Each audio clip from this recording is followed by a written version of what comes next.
भारतीय विवाह में धोबिन से सुहाग मांगने की प्रथा है।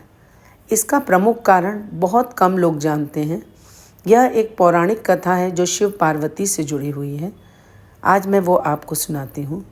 एक गांव में एक स्त्री रहती थी जिसकी एक बहू और बेटी थी। नित्य ब्राह्मण देवता उसके द्वार पर आते, भिक्षा लेते और बहू को दूधो नहाओ पूतो फलों का आशीर्वाद देते और बेटी को कहते कि तुम्हारा धर्म बना रहे। एक दिन माँ ने पूछा, पंडित जी आप बेटी को धर्म बना रहे ये आशीर्वाद देते हैं, इसका क्या कारण है? पंडित जी ने कहा कि इसका विवाह खंडित है, इसलिए मैं इसको ऐसा आशीर्वाद देता हूँ।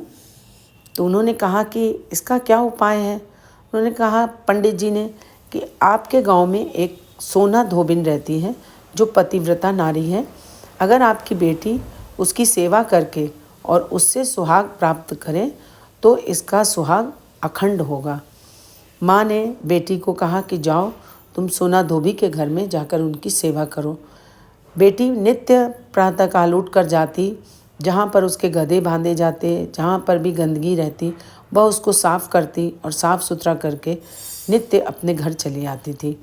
एक दिन सोना धोबिन ने सुबह उठकर देखा कि उसका घर पूरा साफ़ सुथरा है और एक कन्या उसके घर से बाहर निकल कर जा रही है। तो उसने पूछा, बेटी तुम हमारे घर की सफाई क्यों कर जाती हो रोज़?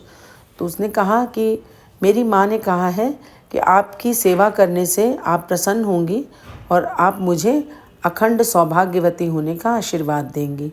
सोना धोबी बहुत प्रसन्न हुई और उसने कहा कि जब तुम्हारा विवाह होगा तो तुम मुझे बुलाना और विवाह के दिन मैं तुम्हें अपना सुहाग दूंगी, जिससे कि तुम्हारा सौभाग्य अखंड रहेगा। विवाह का दिन आया और सोना धोबिन अपने बीमार पति को छोड़कर उस कन्या के घर सुहाग देने के लिए गई। सुहाग देखकर जब वो लौट रही थी तो उसने देखा कि उसके पति का शव रास्ते से जा रहा है।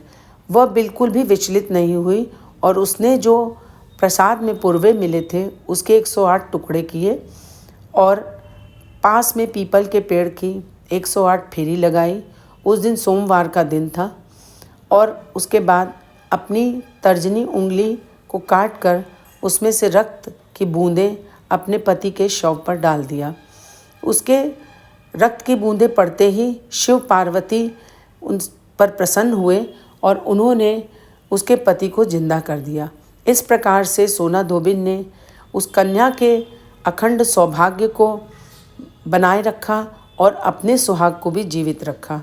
इसलिए सभी भारतीय स्त्रियां अपने विवाह के अवसर पर परंपरा के रूप में धोबिन से सुहाग मांगती हैं और उसके बाद मंडप में सुहागिन स्त्रियां भी कन्या को अपना सुहाग प्रदान करके उसे अमर सौभाग्यवती होने का आशीर्वाद देती हैं।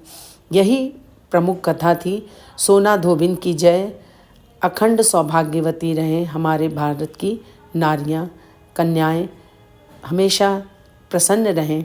इसी आशीर्वाद के साथ यह कथा समाप्त करती हूँ।